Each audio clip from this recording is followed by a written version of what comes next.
The Grand Ballroom, Saturday night, Manhattan. I should have known something was wrong the moment Daniel told me to meet him there instead of riding together. "I've got to schmooze some clients beforehand, babe," he'd said that morning, barely looking up from his phone. "Just Uber over around 8, you'll be fine." Fine. That word should have been my first clue. I spent 3 hours getting ready. Hair blown out at the salon on Madison, $200 I felt guilty spending but did anyway because this was important. The annual Rothschild Foundation Gala. Daniel's family's event. The one night a year where the who's who of New York society gathered to write tax-deductible checks and pretend they cared about underprivileged youth. The dress was new, midnight blue, fitted, elegant. I'd saved for 2 months to afford it. Because Vivian, my mother-in-law, had made it crystal clear last year that my off-the-rack Nordstrom number was charming, in a provincial sort of way. I practiced my smile in the mirror. Practiced my small talk. Practiced belonging. God, I was so stupid. The plaza was lit up like a jewel box, chandeliers dripping crystal, a string quartet playing something classical and expensive sounding. Women in gowns that cost more than my car glided past on the arms of men in custom tuxedos. I gave my name at the door. The woman checked her list twice, frowned, then waved me through with a tight smile that didn't reach her eyes. The ballroom was massive, round tables draped in ivory silk, centerpieces bursting with white roses and orchids. At the far end, I spotted Daniel, tall, handsome, laughing with a circle of colleagues near the bar.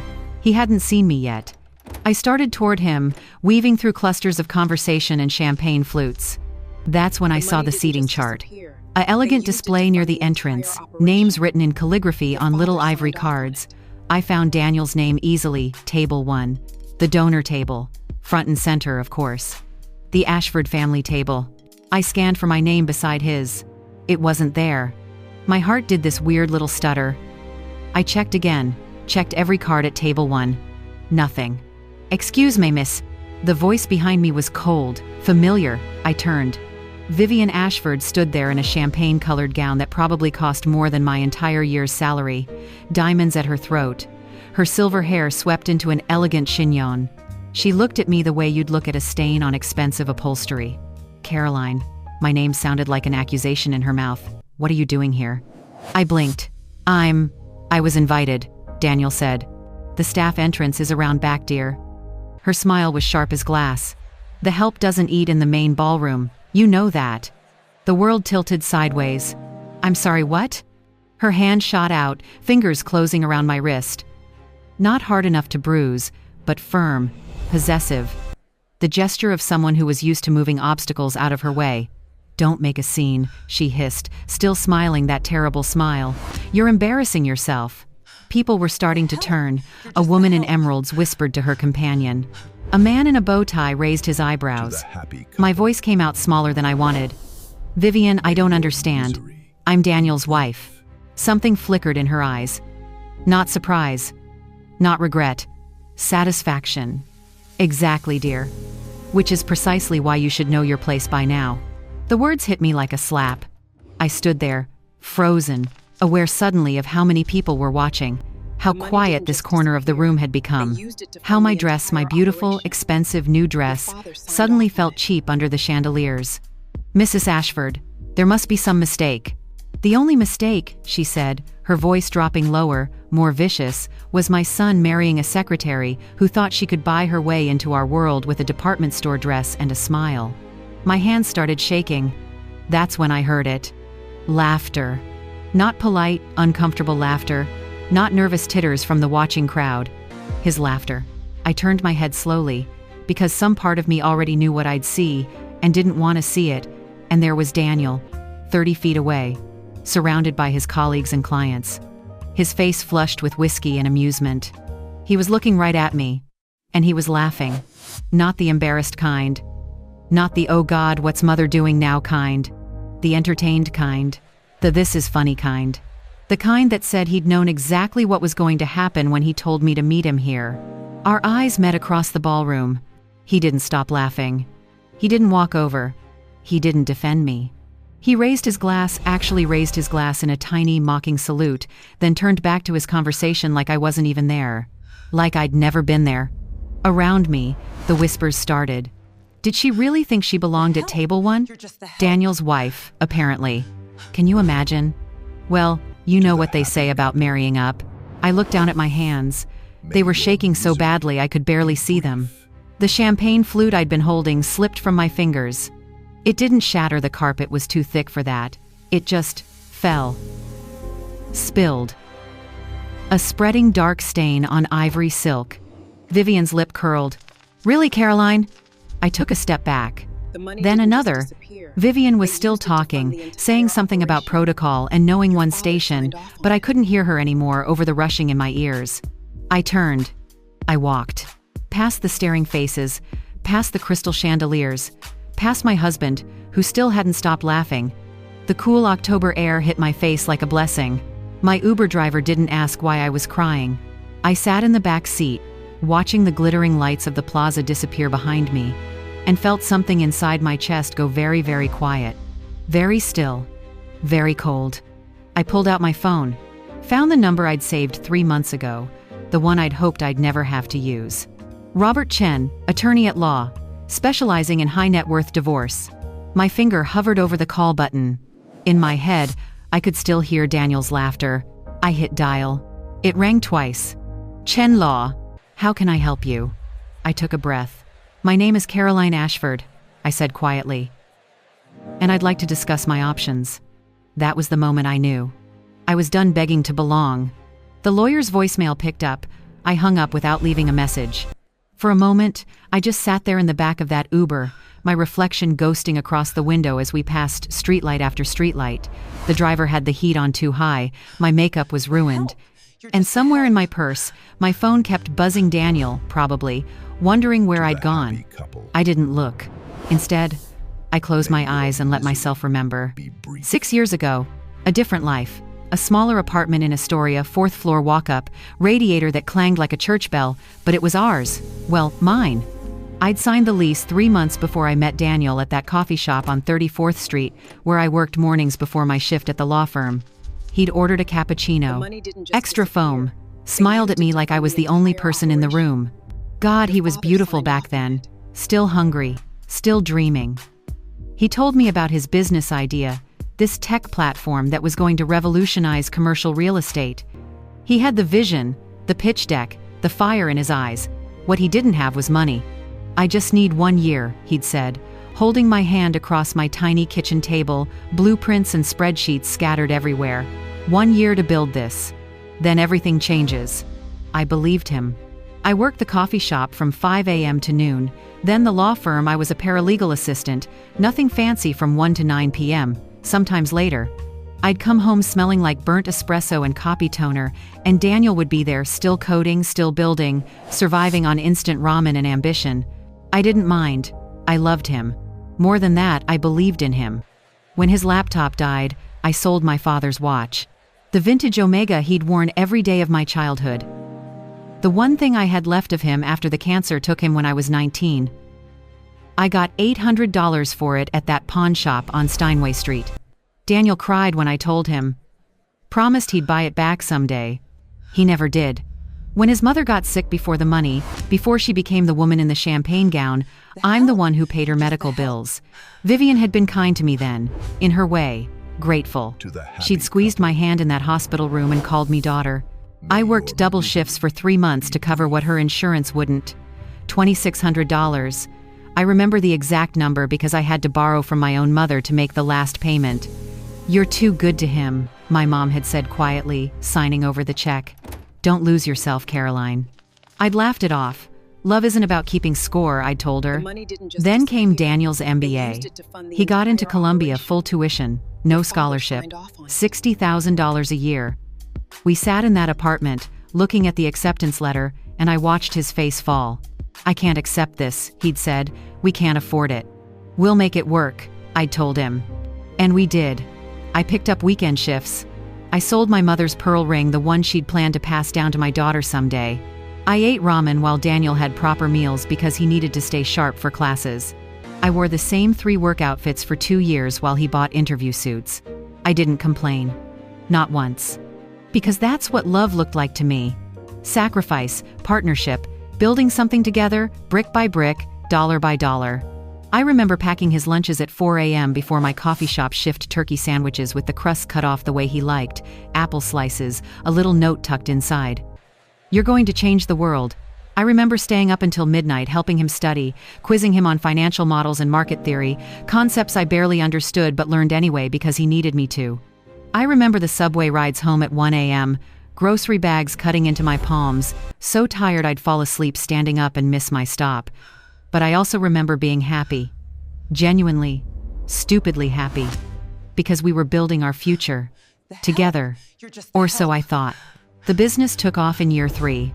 Faster than either of us expected. Suddenly there were investors, contracts, a real office in Midtown. Daniel bought his first expensive suit, then his first luxury watch.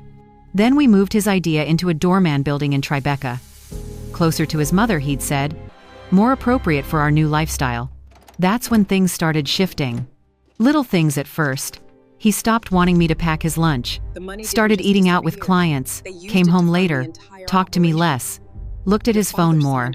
Vivian started dropping by unannounced, rearranging my kitchen, commenting on my grocery choices, suggesting I might want to polish up my appearance now that Daniel was moving in certain circles.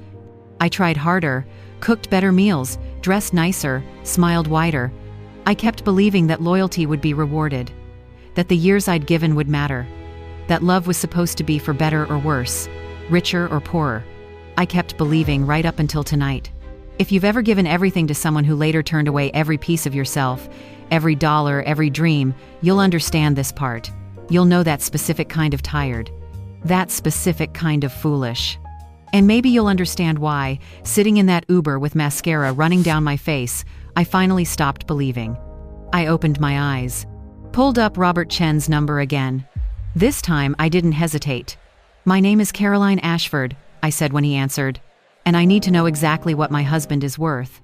Because I'd built it, every single dollar. And it was time to collect. Robert Chen's office was in a sleek building on Park Avenue, the kind with marble floors and security guards who looked at you like they were calculating your net worth. I'd walked past places like this 1,000 times, never imagining I'd need to be inside one. "Mrs. Ashford," he said, shaking my hand. Mid-40s, sharp suit, sharper eyes. "Tell me everything." I did. The gala. The humiliation. Be brief. Daniel's laughter. 6 years of sacrifice that had somehow turned me into the help. Chen listened without interrupting, taking notes on a yellow legal pad. When I finished, he leaned back in his chair.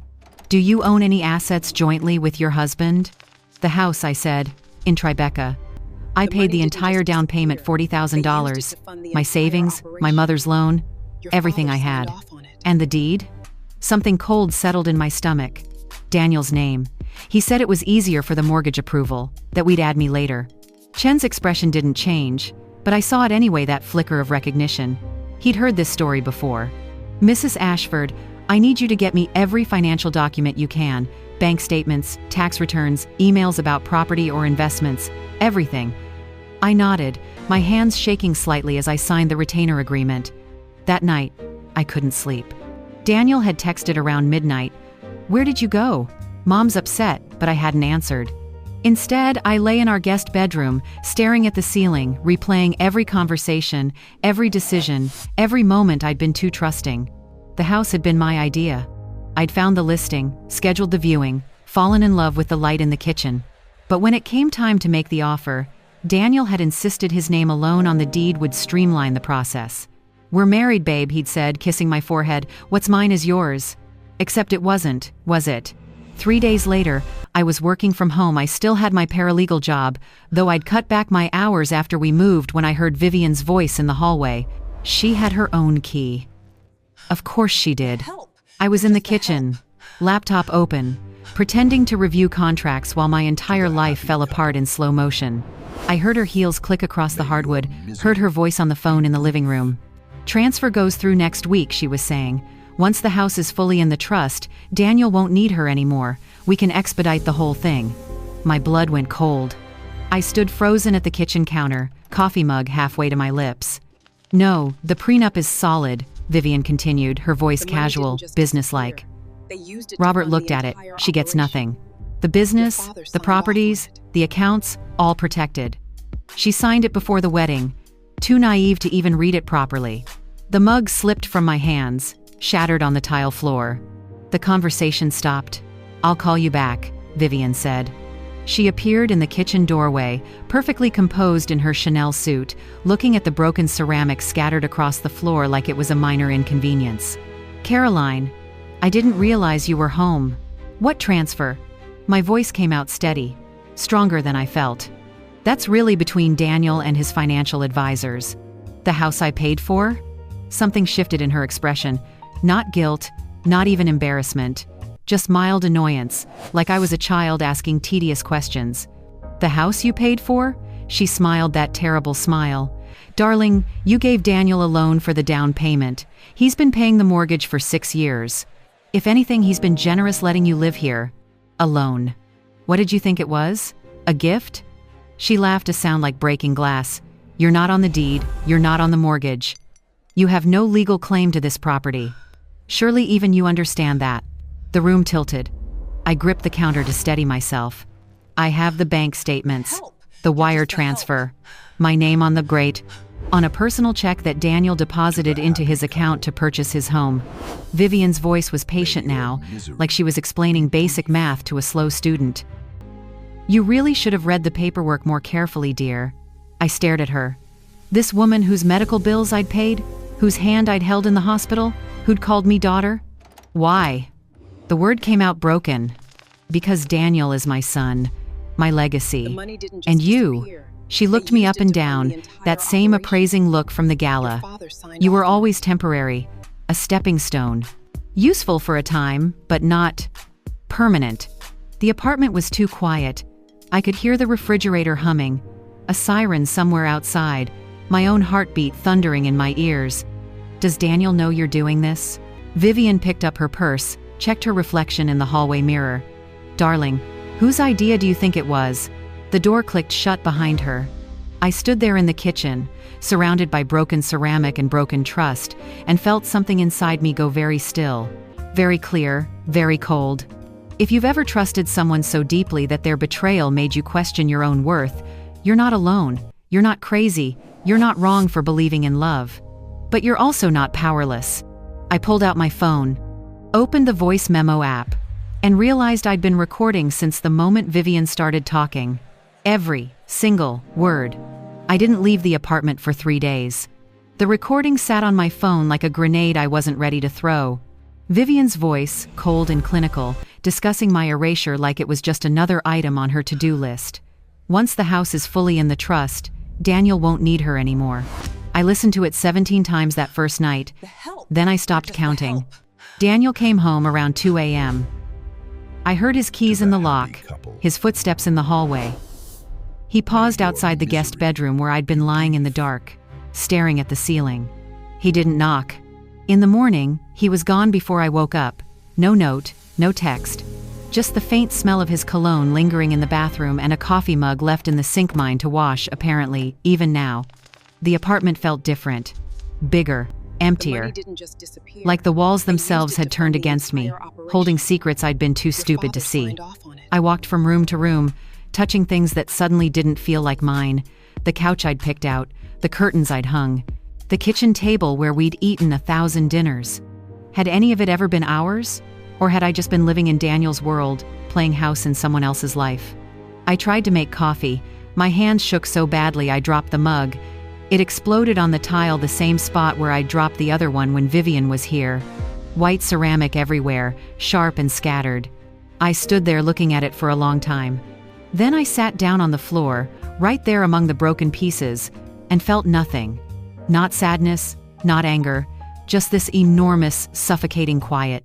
The kind of quiet that makes you realize how alone you really are. My phone buzzed. I ignored it. It buzzed again, and again. Finally, I looked. A notification from Instagram. Vivian had posted a photo from the gala, her in that champagne gown, surrounded by elegantly dressed guests, champagne flutes raised.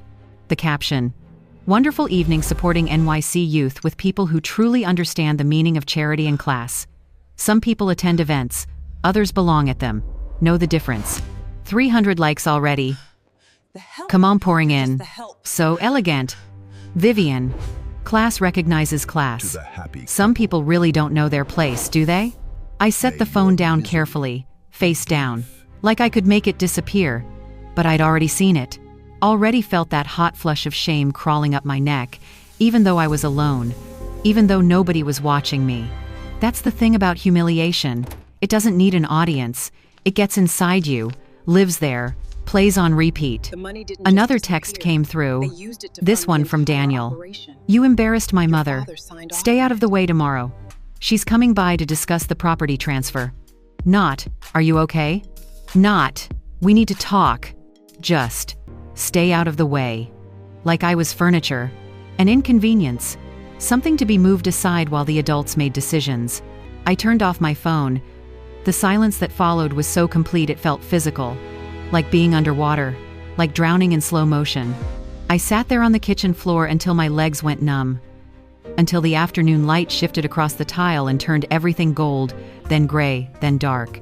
The apartment was so quiet I could hear the building settling, the radiator ticking, my own heartbeat in my ears. When was the last time someone had called me? Not Daniel with instructions, not Vivian with criticism, but someone who actually wanted to hear my voice? My mother, 3 weeks ago. I'd been too busy to talk, promised I'd call back. I hadn't. My friends from before Daniel, the girls I used to meet for brunch, the coworker who'd invited me to book club, when had I stopped responding to their texts? When had I gotten so small I fit entirely inside someone else's life? Was I really that blind? The question sat in my chest like a stone. Maybe I had been. Maybe I'd wanted so badly to believe in us, in him, in the future we were building, that I'd ignored every red flag, every dismissive comment. Every time Vivian had made me feel small and Daniel had said nothing. Love makes you stupid that way, makes you complicit in your own disappearing. I pulled my knees to my chest, wrapped my arms around them, and pressed my forehead down. My back ached, my throat felt raw even though I hadn't cried, hadn't screamed, hadn't done anything but sit here in the dark, surrounded by broken ceramic and broken promises. If you've ever sat in a room so quiet it started to echo your thoughts, every doubt, every failure, every moment you gave away a piece of yourself and got nothing back, you'll understand this silence. It's the kind that could kill you, if you let it. But here's what I learned, sitting there on that kitchen floor. Pain can also wake you up. Somewhere in that silence, something shifted. Not hope exactly, not yet. But something harder, colder, clearer. I stood up, slowly, my legs unsteady, swept up the broken ceramic, turned my phone back on, and opened Robert Chen's number. I have a recording you need to hear, I typed. Then I pressed send, and waited for the reckoning to begin. Robert Chen called me back within the hour. Mrs. Ashford, I need you to come to my office, now, and bring any documents you can find, contracts, emails, bank statements, everything. What did you hear in the recording? Conspiracy to commit fraud. Possibly more. But I need physical evidence to build the case. My hands were steadier than I expected as I hung up. Daniel was at work. Vivian had her weekly tennis lesson at the club. The apartment was mine for exactly 2 hours. I started in Daniel's home office, the room I rarely entered, because it was his space. The mahogany desk, the leather chair, the locked drawer I'd never questioned, because I trusted him. Trusted. Past tense. I found a letter opener in the pen cup, slid it into the lock. It took 3 tries, but the drawer popped open. Inside, file folders, neat, labeled, organized. Refinancing, do not show C. My heart stuttered, but I kept my breathing even. Opened the folder. Applications to refinance the Tribeca house. 3 different lenders, all dated within the last 2 months, all listing Daniel as sole owner, all with my name conspicuously absent from every single page. Estimated cash out, $340,000. $340,000 he planned to extract from the house I'd funded, without telling me, without my signature, without my knowledge. I set the folder aside, hands trembling now, but not from weakness, from rage. The next folder. Legal V. Recommendations. Emails. Printed and filed like evidence he was too arrogant to hide properly. From Vivian Ashford. To Daniel Ashford. Consultation with Morrison and Hale. Darling, I spoke with Richard Morrison today about the Caroline situation. He suggests documenting any erratic behavior, mood swings, irrational spending, emotional instability. If we can establish a pattern, we may have grounds to argue she's unfit to make financial decisions. This would allow us to proceed with the trust transfer without her interference. He also mentioned that a spouse can be removed from property claims if there's documented mental instability. I'm keeping notes. Let's discuss at dinner. The date. 4 months ago. 4 months they'd been planning this. I read it again, then again, each word landing like a punch. Erratic behavior, mental instability, unfit. They were going to call me crazy, discredit me, make everyone believe I was too unstable to deserve what I'd built. And Daniel's response printed below. Good thinking, Mom. Caroline's been emotional lately anyway, easy to document. Let's move forward. Easy to document. My breathing came faster now. I forced myself to slow down, to stay focused. Another folder. This one simply labeled Draft Settlement. I opened it. A divorce agreement, pre-drafted, unsigned, dated 3 weeks ago. I scanned the terms. Wife waives all claims to marital property. Wife receives no alimony. Wife vacates marital residence within 30 days. Wife responsible for own legal fees. At the bottom, in handwriting I recognized as Vivian's, make sure she signs before she lawyers up. $0. After 6 years of sacrifice, they plan to give me nothing. My vision blurred, not with tears, with clarity. I pulled out my phone, photographed every page, every email, every document. Then I found it, tucked in the back of the bottom drawer, a metal lockbox. Small, fireproof, with a combination lock. Daniel's birthday. I tried it. Click. Inside, a flash drive labeled Backup, Financial Records 2019 to 2025, a manila envelope, and a voicemail recorder the kind lawyers use. I pressed play on the most recent message. Daniel's voice filled the quiet office. I'm telling you, man, Caroline actually thinks she owns half of this. It's hilarious. She has no legal claim to anything. The prenup's airtight, the house is in my name. The business was established before marriage. She's been my unpaid assistant for 6 years and she doesn't even realize it. Once Mom and I finalize the trust, she's out. Clean break, no drama. Laughter in the background. His friend's voice. Cold, dude. Strategic, Daniel corrected. There's a difference. I stopped the recording. Set the device down carefully. The apartment was so quiet I could hear my own heartbeat. Steady now, strong. If you've ever found truth in the quiet moments after pain when everything suddenly makes terrible, perfect sense, you know what this part feels like. I gathered everything, every folder, every email, the flash drive, the recorder, packed it all in my bag, and walked out of that office like I was walking into war. Because I was. Robert Chen's office at 7 a.m. was empty except for us. He'd made coffee strong, black, the kind that means business. I laid everything on his conference table. The folders, the flash drive, the voicemail recorder, the metal box contents I'd been collecting for months without even knowing why. Receipts dating back 6 years. Every wire transfer I'd made for the down payment. Bank statements showing my salary funding Daniel's MBA tuition. Emails where he'd written things like, "Thanks for covering this semester, babe. I'll pay you back when the business takes off." Credit card statements proving I'd paid for Vivian's medical bills, the home renovation, his new wardrobe. Every single dollar. Documented. Chen put on his reading glasses and went through it all methodically. 20 minutes of silence except for the sound of paper shuffling. Finally, he looked up. "Mrs. Ashford, did you read your prenuptial agreement before you signed it?" My stomach dropped. Daniel said it was standard. That it just protected his family business from... Did you read it? No. He slid a document across the table. My signature at the bottom, 6 years old, next to a clause I'd never seen before. Section 7. 3. In the event of public humiliation, defamation, or intentional degradation of either party by the other or their immediate family, all protective provisions of this agreement become null and void, and the marriage shall be treated as occurring without prenuptial constraints under New York state law. I stared at it. Read it again. I don't understand. What does that mean? Chen's smile was thin, sharp. It means when your mother-in-law called you the help at a charity gala in front of 200 witnesses, and your husband laughed instead of defending you, they violated their own contract. The room tilted. It means, he continued, you're entitled to 50% of all marital assets acquired during the marriage, including the business, the house, the investment accounts, everything. My hands started shaking, not from fear this time, from something else entirely. What do I need to do? Chen leaned forward. Exactly what I tell you. Exactly when I tell you. And most importantly, his eyes locked on mine. You need to stay absolutely silent. No confrontation, no warning. Can you do that? I thought about Daniel's laughter, Vivian's smirk, the draft settlement offering me $0. Yes, I said, I can do that. There comes a point when silence stops meaning defeat. It becomes preparation. I started that afternoon. First, the bank. I walked into our branch at 3 p.m., sat down with the manager, a woman named Patricia who'd helped us open our joint account 4 years ago.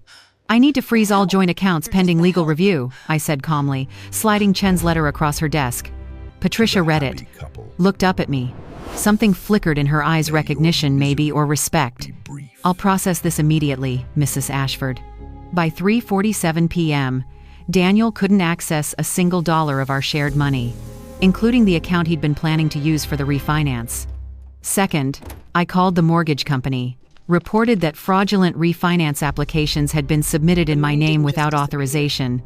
They flagged Daniel's applications, put a fraud alert on the property. The refinance he'd been planning for months? Dead. Third, I contacted 3 board members of the Rothschild Foundation, anonymously. Sent them the recording of Vivian's phone conversation about the property transfer and her plans to declare me mentally unstable. Attached was a simple note. Is this the kind of person who should represent your organization's values? I didn't sign it, didn't need to. All of this, every call, every email, every strategic move done in complete silence. No warning, no drama. Just precision. That night, I sat in the apartment alone. The same kitchen where I'd sat on the floor 3 days ago, surrounded by broken ceramic and broken trust. But I wasn't broken anymore. My phone started buzzing around 8 p.m. Daniel. 5 calls in a row. Then texts. What the hell did you do to our bank accounts? Call me now. Caroline, this isn't funny. The mortgage company called me about fraud? Are you insane? I watched the messages appear, one after another, the panic rising in his words like floodwater. I didn't respond. Just sat there, drinking my coffee, feeling something I hadn't felt in years. Power. For years, I mistook generosity for love. I mistook silence for peace. I mistook their cruelty for something I deserved.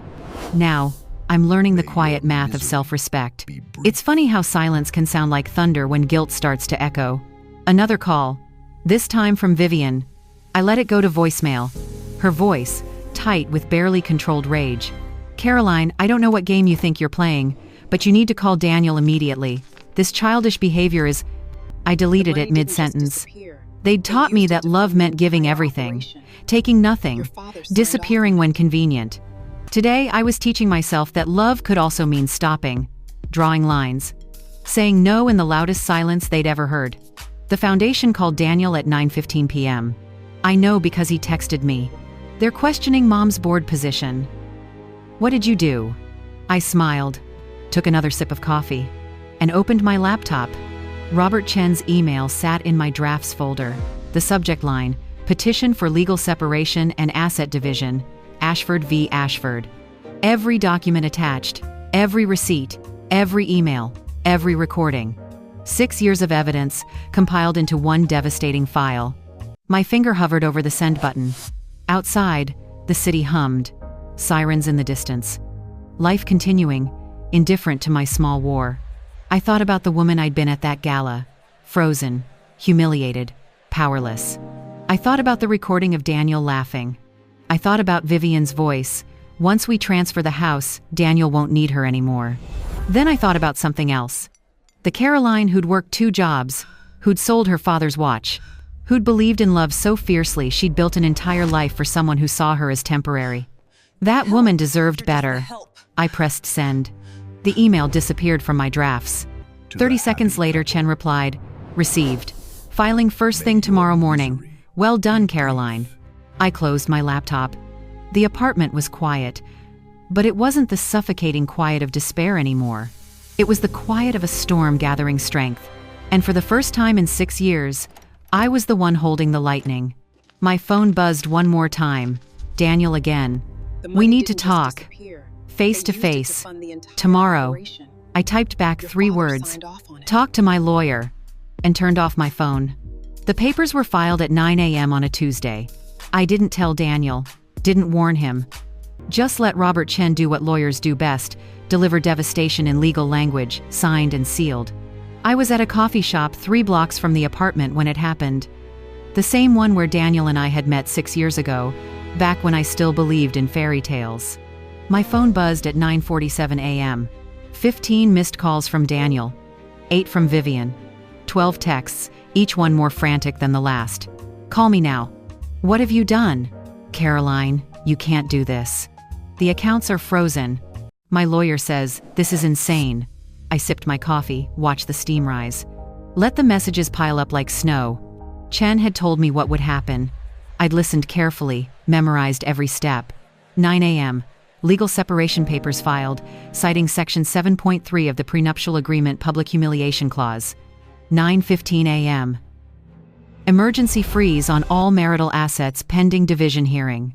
9:30 a.m. Formal complaint filed with mortgage fraud department, blocking the refinance permanently. 9:45 a.m. Anonymous evidence package delivered to the Rothschild Foundation board. Vivian's recorded conversation. Emails discussing my mental instability. Proof of coordinated defamation. By 10 a.m., their world would be burning. I checked my watch. 9:52. Right on schedule. My phone rang. Not Daniel this time. A number I didn't recognize. I answered. "Mrs. Ashford? This is Patricia Chen, calling on behalf of the Foundation Board. We've received some concerning materials regarding the incident at our recent gala. We'd like to schedule a conversation with you at your earliest convenience. We're also placing Mrs. Vivian Ashford on immediate administrative leave pending investigation." I closed my eyes, felt something warm spread through my chest. Not revenge, something purer. Justice. "Thank you for calling," I said quietly. "I'm available whenever you need me." After I hung up, I sat there for a long time. The coffee shop hummed with morning energy, people ordering lattes, typing on laptops, living their uncomplicated lives. I wondered what they'd think if they knew. If they could see the war happening in the silence between phone calls. At 10:30, I got a text from an unknown number. A video file. I opened it. Footage from the gala. Someone had been filming near the donor table, probably trying to capture the elegant crowd, the champagne toasts, the glittering charity of it all. But they'd caught something else. The timestamp showed 8:47 p.m. The moment, there was Vivian, grabbing my wrist. Her mouth moving, I couldn't hear the audio. But I knew what she was saying. "The help eats in the back." There I was, frozen, humiliated, small. And there the camera panned slightly was Daniel, surrounded by his colleagues, glass raised, face flushed with alcohol and amusement, laughing. The video was only 18 seconds long, but it captured everything: the cruelty, the betrayal, the casual destruction of someone who'd given everything. The text that followed: "Thought you might want this. What they did to you wasn't right. A friend." I saved the video, forwarded it to Robert Chen.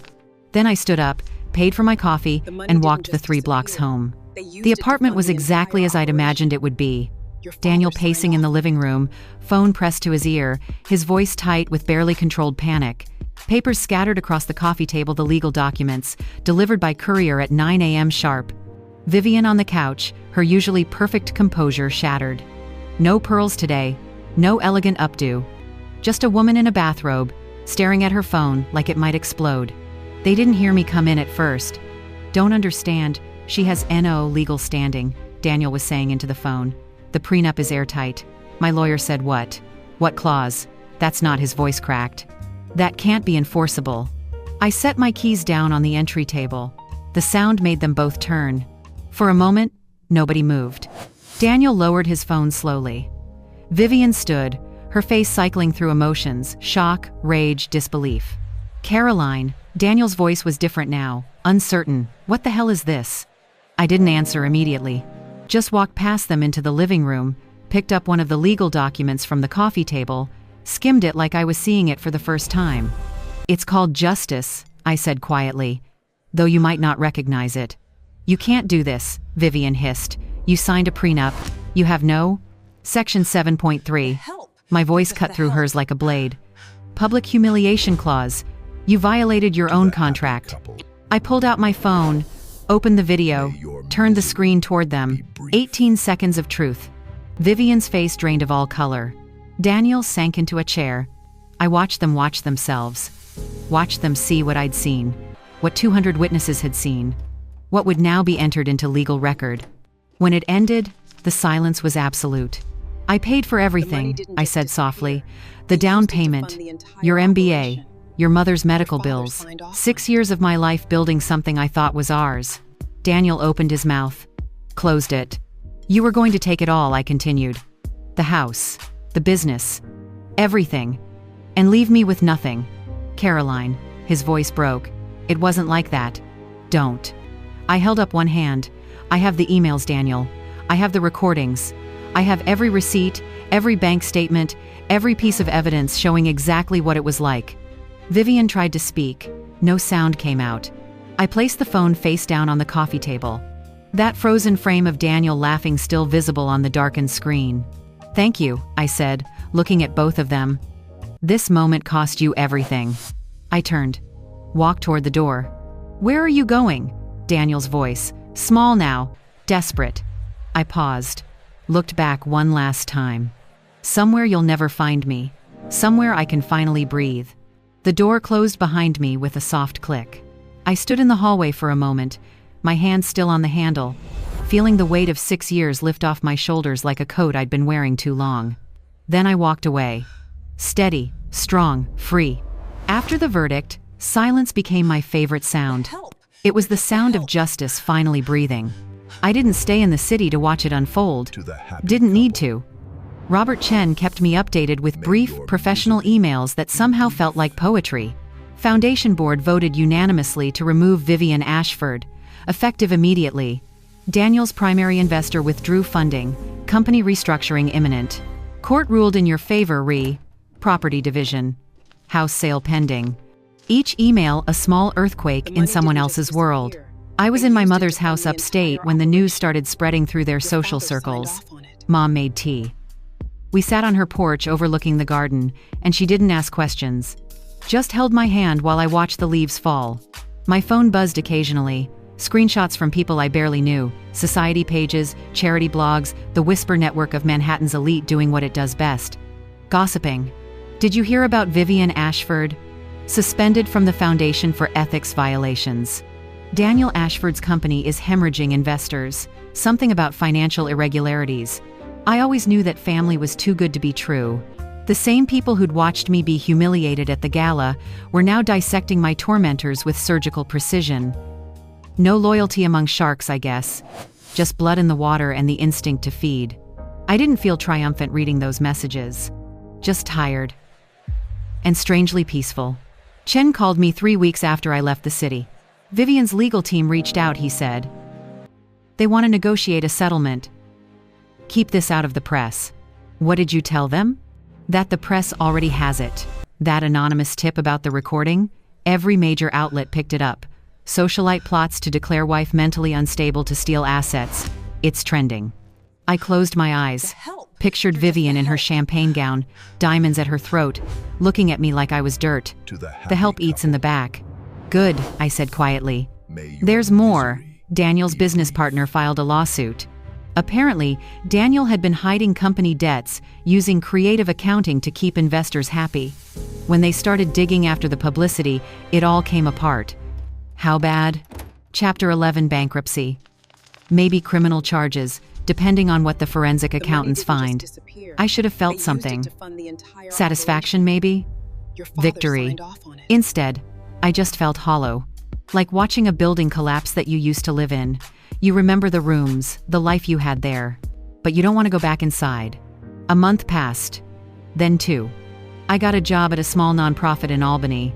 Nothing fancy, just paralegal work, helping low-income families navigate housing disputes. The kind of work I'd done before Daniel. Before I'd tried to become someone I wasn't. It felt like coming home. One afternoon, I was leaving the office when I saw her. Vivian. Not in Manhattan, not at some charity gala or country club, but here, in Albany, coming out of a Walgreens with a plastic bag. She looked smaller somehow, older. The silver hair still perfect, but the clothes off the rack. Department store, the kind she'd once mocked me for wearing. Our eyes met across the parking lot. For a moment, neither of us moved. I watched her face cycle through emotions, shame, anger, something that might have been regret. She opened her mouth, closed it, then turned and walked quickly to a modest sedan, not the Mercedes I remembered. I stood there, keys in my hand, and realized I didn't feel anything. No anger, no satisfaction, just a vague sense of distance, like watching a stranger's life through glass. They used to whisper that I'd lost my mind. Now they avoided their own reflections. That night, I got an email from Daniel. Subject line, please. I almost deleted it without reading. But curiosity won. Caroline, I know I don't deserve a response. I know what I did. What we did? The company's gone. The house is being sold. Mom's living with her sister in Connecticut. Everyone we knew won't return our calls. I'm not asking for forgiveness. I'm not asking for another chance. I just want you to know I'm sorry. For all of it. For laughing. For being weak. For choosing my mother over my wife. You deserved better. You deserved everything. I hope wherever you are, you're happy. Daniel. I read it twice. Then I closed my laptop. Didn't respond. Didn't need to. Some conversations are already over before the last word is spoken. 2 months later, the house sold.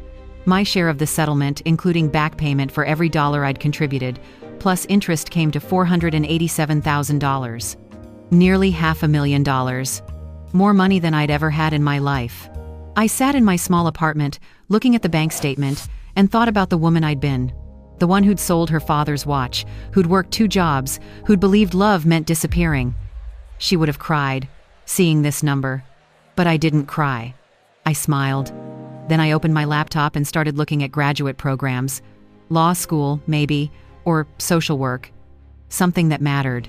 Something mine. The last time I heard about Daniel and Vivian was through a mutual acquaintance. They'd both left New York. Daniel was working in insurance sales in New Jersey. Vivian had taken a part-time position at a library in Hartford. Ordinary lives, quiet lives. The kind they'd once looked down on. I didn't gloat hearing this. Didn't feel vindicated. Just thought, good, let them learn what it's like to build something from nothing. Let them understand what I always knew. That dignity isn't in the size of your house or the labels on your clothes. It's in who you are when everything else is stripped away. Some debts don't need to be collected. Life has its own way of balancing the books. And me? I walked out of their story and into my own lighter, wiser, free.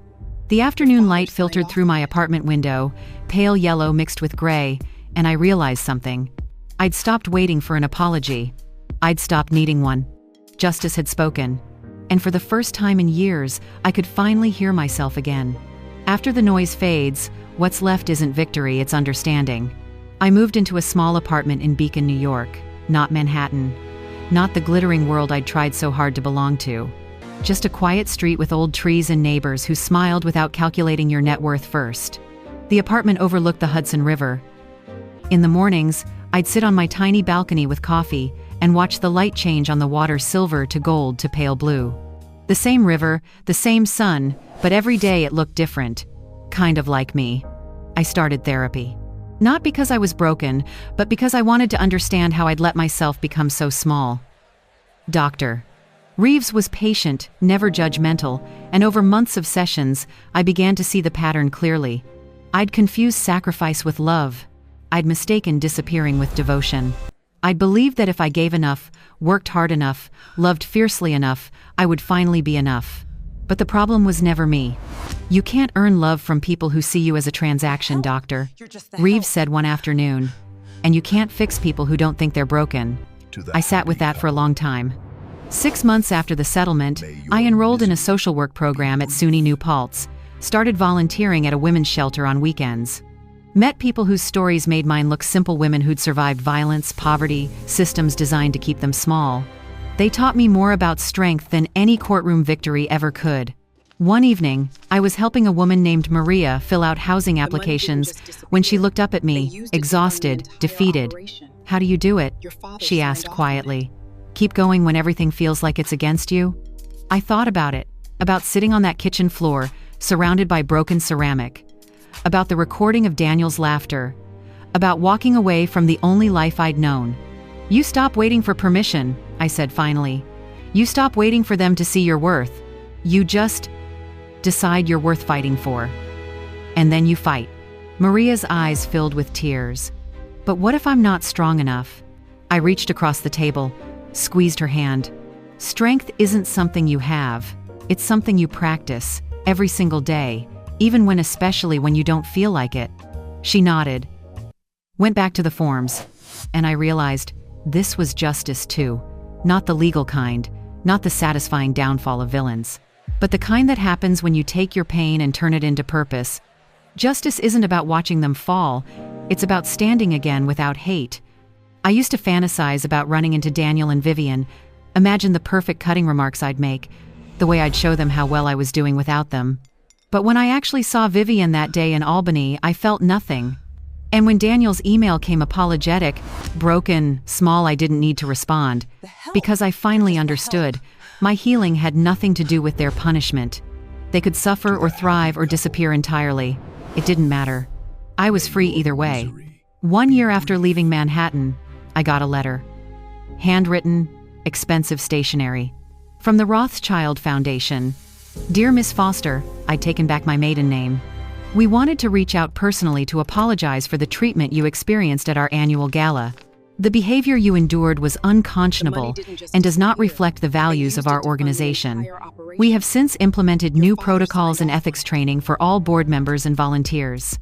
Additionally, we would like to offer you a position on our community advisory board, helping ensure that our programs truly serve those who need them most and that our culture reflects dignity and respect for all. We understand if you decline, but we hope you'll consider it. With sincere apologies and respect, the board of directors." I read it 3 times. Then I called my mother. "They want me on their board," I said, still processing. "What do you want?" she asked. I looked out at the river, at the life I'd built. Small, quiet, mine. "I want to say yes," I said slowly. "Not for them. For the next woman who walks into that room feeling like she doesn't belong." Mom was quiet for a moment. Then, "Your father would be so proud of you." My throat tightened. I wish I hadn't sold his watch. "Oh, sweetheart, he didn't need you to keep the watch, he needed you to keep yourself." I cried then. Not from sadness. From something else. Relief maybe, or grace. I used to believe love meant giving everything. Now I know love also means knowing when to stop, knowing when to walk away. Knowing when "I love you" should be followed by "but I love me more." That doesn't make you selfish. It makes you whole. 2 years later, I stood in the same ballroom where it had all fallen apart, the Rothschild Foundation Gala. But this time, I wasn't sneaking in late or hiding at the back. I was at the podium. "Good evening," I said, my voice steady, amplified across the elegant crowd. "My name is Caroline Foster, and 2 years ago I was humiliated in this very room." The audience went very still. "I'm not here for an apology. I'm here because I learned something that night. I learned that dignity isn't something someone can take from you, only something you can give away." I paused, met eyes across the room. Some people looked uncomfortable, others nodded. "I'm honored to serve on this board. Not because I've forgiven what happened, but because I believe in second chances for institutions willing to do the work. And I believe every person who walks through these doors deserves to feel like they belong." The applause started slowly, then built. I stepped away from the podium, hands steady, heart full. Justice gave me back my name, but peace gave me back myself. If you've ever lost yourself trying to love someone who only saw your worth in numbers, I hope my story reminds you, it's never too late to choose yourself. Thank you for keeping these stories alive, stories where justice doesn't shout, it heals. Outside, the city glittered. I walked into it like I was walking into light. Finally free. Finally whole. Finally, beautifully, irreversibly mine.